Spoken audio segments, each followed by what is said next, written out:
Alors, la varice du membre inférieur, qu'est-ce que c'est? Il s'agit d'une dilatation d'une veine superficielle qui est due le plus souvent à ce qu'on appelle une incontinence d'une veine saphène, c'est-à-dire que quand un patient se met debout, la veine incontinente ne permet plus le retour du sang veineux des extrémités vers le cœur. Donc le sang reflue vers l'extérieur et avec le temps, cette veine saphène va se dilater et donc par la même occasion dilater toutes les veines collatérales issues d'elles-mêmes.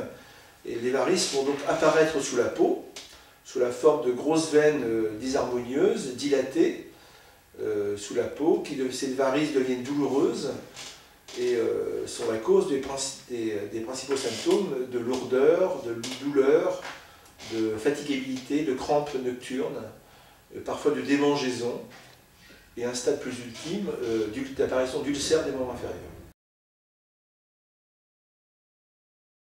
Il faut y en voir le chirurgien parce que l'évolution est inéluctable. Si vous avez des varices, elles vont s'aggraver au cours du temps, non seulement parce que le simple fait de la marche, de l'activité physique quotidienne, les varices ne vont pas régresser, elles vont se développer, se dilater, et les risques encourus sont souvent des risques de phlébite, de paraphlébite, voire de plaies cutanées qui ne cicatrisent pas et qui finissent par devenir un ulcère.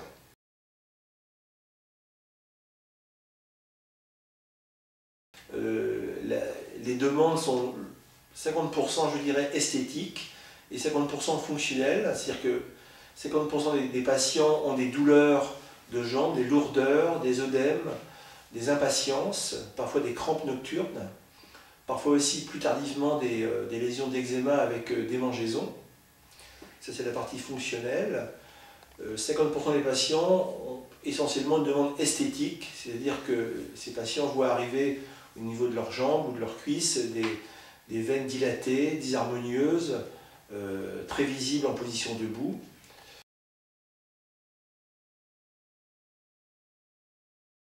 Toutes les interventions ont lieu actuellement en ambulatoire, c'est-à-dire que les patients arrivent le matin à l'intervention à 8 h à jeun, à la clinique. L'intervention se déroule dans la matinée, soit sous anesthésie loco-régionale, soit sous anesthésie générale. Et les patients sortent de la clinique vers 18 h. Ils seront revus ensuite à 1 mois par le chirurgien pour vérifier les résultats de l'intervention.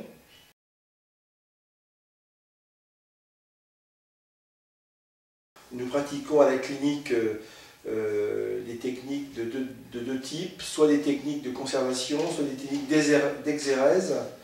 Les techniques d'exérèse sont les techniques classiques de stripping. Deuxième technique que l'on fait maintenant sont les techniques de destruction de la veine saphène interne par une sonde de radiofréquence. La sonde de radiofréquence se monte dans la veine saphène interne par une courte incision de 2 mm. Il n'y a pas d'incision inguinale. La veine est détruite par la chaleur. Il n'y a pas d'hématome, moins de douleur, donc moins d'arrêt de travail. Le seul inconvénient de cette technique est le coût de la technique, puisque la sonde de radiofréquence n'est pas remboursée par la sécurité sociale, elle reste à la charge du patient.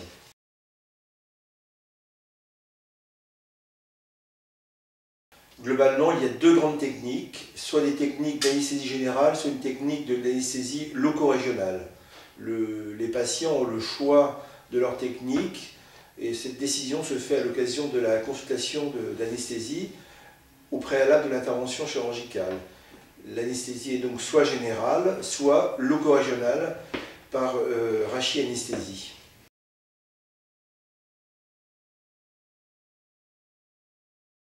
Le stripping de la saphène interne se fait de deux façons. On réalise soit un stripping long avec un stripper que l'on passe par une petite incision en avant de la malléole interne. Le stripper est monté jusque dans le pli de laine et rattrapé par une incision dans le pli de laine, permettant l'exérèse complète de la veine saphène interne de cuisse et de jambes. Cette technique s'appelle le stripping long. L'autre technique de stripping se fait par une seule incision inguinale.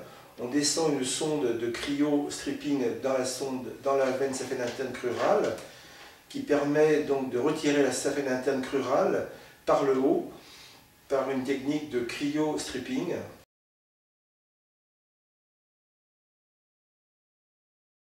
Une ordonnance d'anticoagulant est donnée au patient. Il s'agit d'une héparine de bas poids moléculaire qui est injectée tous les jours pendant 8 jours par une infirmière.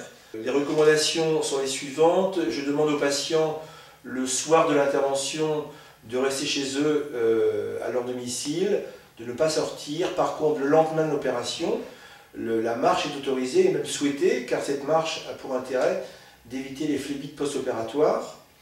Donc les patients peuvent reprendre la marche tous les jours après l'intervention. Ils conservent la bande de contention qui a été mise en salle d'opération. Cette bande est conservée 8 jours. Nous demandons au 8e jour post-opératoire à une infirmière de venir retirer la bande au domicile du patient. Elle va donc retirer la bande, les fils et les pansements. Et ensuite, un bas ou un collant de contention est mis en place pour une durée de 15 jours.